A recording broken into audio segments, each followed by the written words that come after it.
வடகொரியாவின் புதிய போர்க்கப்பல் உலக நாடுகள் ஏன் கவலைப்படுகின்றன? மீண்டும் நான் உங்கள் வெங்கடேசன். இது உங்கள் பிபிவி மீடியா நியூஸ். வடகொரியாவின் புதிய காங்கான் போர்க்கப்பல் ஏன் உலக நாடுகளின் கவனத்தை ஈர்த்துள்ளது என்பதை இப்போது விரிவாக பார்ப்போம்.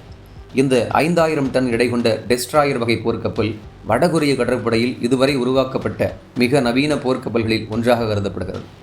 இதில் ஒரே நேரத்தில் பல்வேறு வகையான ஏவுகணைகளை ஏவக்கூடிய செங்குத்து ஏவுகணை ஏவுதளங்கள், வெர்டிகல் லான்ச் சிஸ்டம், சக்தி வாய்ந்த ரேடார் அமைப்புகள், மின்னணு போர் அமைப்புகள் மற்றும் நவீன துப்பாக்கி கட்டுப்பாட்டு தொழில்நுட்பங்கள் இடம்பெற்றுள்ளன.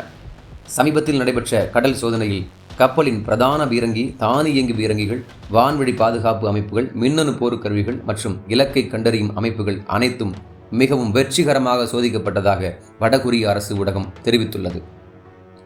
மேலும் அணு ஆயுதத்தை சுமந்து செல்லும் திறன் கொண்டதாக கூறப்படும் மூலோபாய குரூஸ் ஏவுகணையும் சோதனை செய்யப்பட்டது. இந்த போர்க்கப்பலை இன்னும் 2 மாதங்களுக்குள் அதிகாரப்பூர்வமாக கடற்படையில் இணைக்க வேண்டும் என்று கிம் ஜாங் உன் உத்தரவிட்டுள்ளார். இதன் மூலம் வடகொரியாவின் கடற்படை திறனை அடுத்த கட்டத்திற்கு கொண்டு செல்லும் முயற்சி தீவிரமடைந்துள்ளது. இது அமெரிக்கா மற்றும் அதன் கூட்டாளிகளுக்கு ஏன் முக்கியம்? இதுவரை வடகொரியாவின் அச்சுறுத்தல் பெரும்பாலும் தரைமட்டத்திலிருந்து ஏவப்படும் ஏவுகணைகள் மற்றும் அணு ஆயுதங்களை மையமாக கொண்டிருந்தது. ஆனால் தற்போது கடலில் இருந்து நீண்ட தூர தாக்குதல்களை மேற்கொள்ளும் திறனை வளர்த்து வருவது அமெரிக்கா, தென்கொரியா மற்றும் ஜப்பானின் பாதுகாப்பு திட்டங்களுக்கு புதிய சவாலாக கருதப்படுகிறது.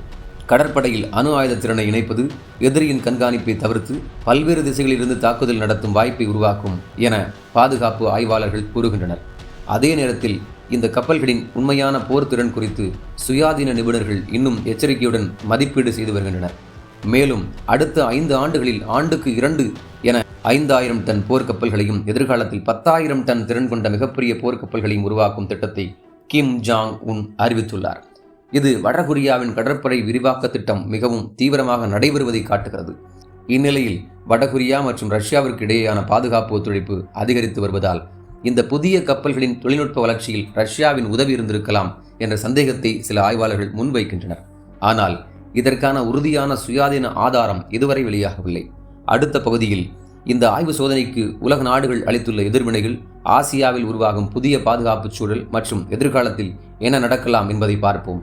மீண்டும் நான் உங்கள் வெங்கடேசன். இது உங்கள் பிபிவி மீடியா.